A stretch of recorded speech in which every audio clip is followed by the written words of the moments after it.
Chapter 21. Pharaoh attacks yet another innocent ship, and once again he's enlisted me in deciding, or at least helping him decide, what to do with each person, each group. "What do you think, Blaze? Where would they serve best?" Pharaoh asked, quizzing me. My eyes scanned the group.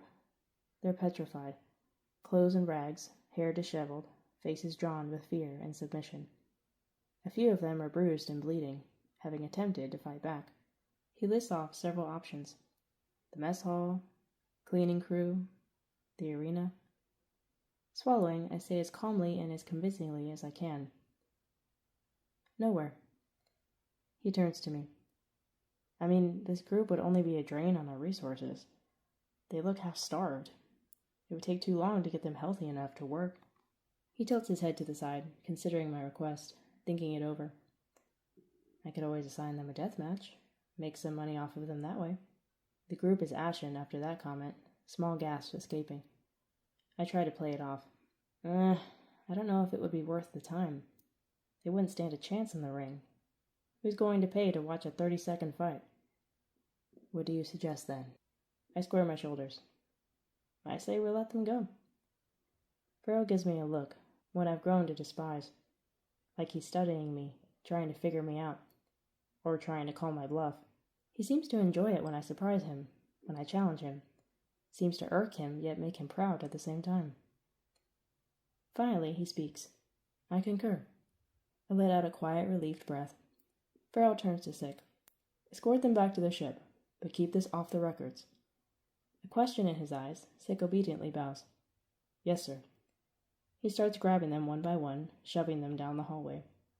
Some of them glance back at me, gratefulness in their eyes. I give a quick nod. Placing my hands behind my back, I feel I've won a small victory, and I revel in it silently. Pharaoh holds up a finger. "Just this once." I exhale as he walks away. He knew. Ignoring the massive crowd, ignoring Pharaoh's eyes on me, I bounce around in the arena, light on my feet. Every single time I enter the ring, I worry for a moment that it's going to be some humongous, terrifying creature that steps out. But compassion suffocates me when I see my competitor. It's a boy who seems to be about Wesley's age, and he's terrified. The alarm goes off, but we just stand there. I can't do this. I can't hurt this kid. He's so young. Definitely a new recruit. He doesn't seem to know what to do with his hands. He's trying to hold them in the right position, but I see the weaknesses, the flaws. His bony elbows are sticking out too far, exposing his ribs. His fists are too low, exposing his cheekbones. I could take him out in 2 swings, but I really can't. Why is he on this level? I haven't seen him expel any kind of power yet. He certainly doesn't look powerful. I walk up to him. "Hey, listen to me." He backs up, bumping into the high wall. "Listen, I'm not going to hurt you. I'll let you win, okay?" He stares at me, not believing me or not hearing me with all the pandemonium around us. When I draw near, he repositions his hands to guard himself, and the walls and floor begin to shake. I collapse to my hands and knees. That's his power. But he's not taking advantage of the situation. As soon as I fell, he should have rushed me. He should have kicked me in the face.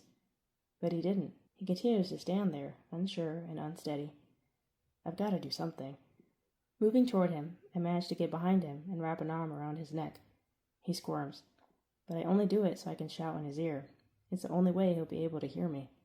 "Listen to me! Listen to me! It's okay, I don't want to hurt you. I'll let you win." His eyes dart to me. "I want you to win, all right? Now hit me and keep hitting me until the buzzer goes off. You ready?" He nods uncertainly. I shove him away, trying to make our fight appear somewhat believable. Moving on shaky legs, he comes toward me and kicks lightly at my stomach. I ham it up and throw myself sideways. He winces, afraid he's hurt me. I'm lying on the ground, waiting, actually encouraging him to finish me off, but he won't get near me. He doesn't want to hurt me. His face is the epitome of nervousness. Doesn't surprise me when the crowd starts booing. I wish I had known we would be fighting. I could have done a whole choreography with him, faking out everyone. But it's so hard to hear, and he doesn't know me, doesn't know my heart. And I worry he's going to hurt himself, break a bone in his wrist if he really tries to punch me. I know we can't circle each other forever. If we don't give them a good fight, Pharaoh will torture us. Just one of his many ways to motivate fighters to put on a good show. Sadly, I know what I need to do. I have to end this. Resolved, I walk toward him. I hope he sees the regret pooling in my eyes. I'm sorry. If I don't end this, it'll hurt both of us. He glances up at Farrell's window. I'm sorry, I say again as I raise my fist. His eyes widen. The room begins to shake, but I stay grounded. Grimacing, I punch. He cries out, hand to his throbbing cheek, stumbling along the wall. He keeps moving away from me. How do I hit him hard enough to make the alarm go off without seriously hurting him or scaring him to death?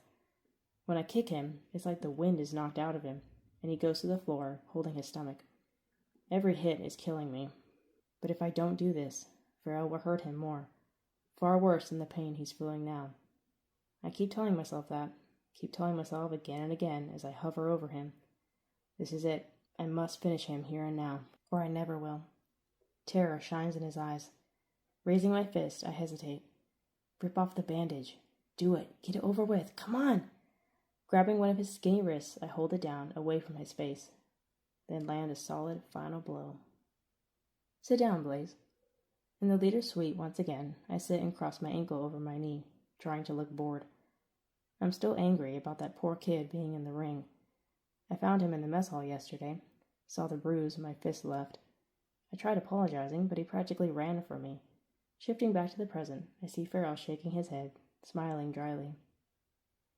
Still so much resistance. What do you expect? Some appreciation. For what? Everything you've done for me? I cross my arms. Sorry, fresh out. Huffing out a breath, he starts pacing. I want you to imagine yourself in my position. I'm getting ready to fall asleep, tune him out, completely ignore him. But then I hear Wesley's voice in my head, when he told me to listen and not make jokes or revert to my shield of sarcasm, to give him a chance. All right, fine. After years of watching, of studying, of trying, my father gives me this ship. He finally entrusts me to take on the mantle of leadership for Battle of Champions. I am given a bride, your mother. I fidget. Some time passes, and I learn I'm going to have a son. An heir, someone who can follow in my footsteps and learn after me. Your mother, in her stubbornness and selfishness, leaves, taking you with her. I never even laid eyes on you. Didn't get to see you grow, to see if you possess my gifts. After years of searching, I find you. Finally, I have you again. I bring you into my home. It makes me endlessly proud to see you've inherited my powers. You have a sharp mind, you learn quickly. I give you everything, but you resist and reject, just like your mother. Do you know how disappointing and frustrating that is for me? I work my jaw. Well, that cuts both ways, Dad. Try to see this from my perspective. I'm stripped from my home, from my family who I never got to say goodbye to, taken millions of miles away, forced to fight creatures I didn't know existed. And then to learn I'm an alien, that my parents lied to me all my life, trying to keep me safe from you. And now you want to be best friends, want me to accept this and be honored to inherit this sick game? For the first time, he almost looks emotional, speechless. He turns around, placing his hands behind his back, staring down at the arena. He's silent for some time. I sit there until the awkward silence is deafening. Quietly, evenly, I say, "You feel angry because Mom took me away from you. How many times have you done that to countless others?" He whirls around. "I don't steal children! I don't take anyone too young to fight. That boy in the ring the other day was too young to fight. He was terrified. Why would you pit me against him? Because you need to handle anything I throw at you. There are moments when I see you having doubts, hesitating. I saw it when you fought that boy. You question your desire to destroy. I have no such desire. Oh, you do. I've seen it in your eyes. Only a handful of times. You need to tap into that every time you're in the ring." I turn away, sickened with him. Sickened with myself that he's right.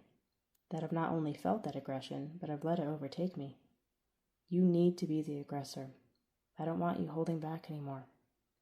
My dad on Earth is so the opposite. He's always taught me to have compassion. As if reading my mind, he says, "You were raised by your mother and that human male for too long. They poisoned your mind with their moralistic ideas." I tightened at that remark. "Well, I'm sorry I'm too moral for you." I pause, swallowing my pride. Wesley's gentle words keep coming back, so I take a deep, calming breath. "Look, I am sorry that I'm not what you wanted or expected. You're everything I wanted in a son. I only want you to embrace who you truly are and appreciate all I'm offering you, all I'm giving you." Well, maybe I could learn to appreciate this life a little more, if we could make some adjustments. "Adjustments?" he asked. "Such as?" I straightened. "The deathmatch, for instance. That doesn't sit well with me." "Blaze, a deathmatch will never come for you, I promise." "No, I mean for everybody." I lean forward. "I value life. It's part of my culture. Part of your Earth culture, but no longer a part of you." He seems to relax a bit. "I cannot remove the death matches, but what other suggestions do you have in mind?" A tiny spark of hope lights in my chest. I have to take advantage of this opportunity. Well, maybe we could add a tap-out option." "Explain." "It's a custom on my world.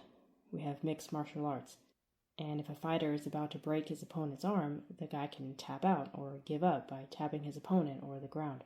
That doesn't seem very exciting. My audience pays to see bloodshed and violence. That's part of our culture. Yeah, I know, but if fighters can tap out, then they won't be as severely injured. It won't take them as long to heal. Then they can fight sooner and make you more money. He sits at his desk, mulling over my words and all the information in his mind. I wait, itching to say more.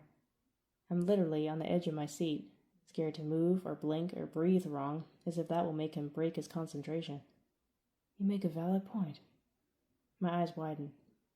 I will think more on this. Return to your quarters. Record any other ideas and suggestions you have and bring them to me in the morning before breakfast. I will look them over and let you know what I decide. Okay.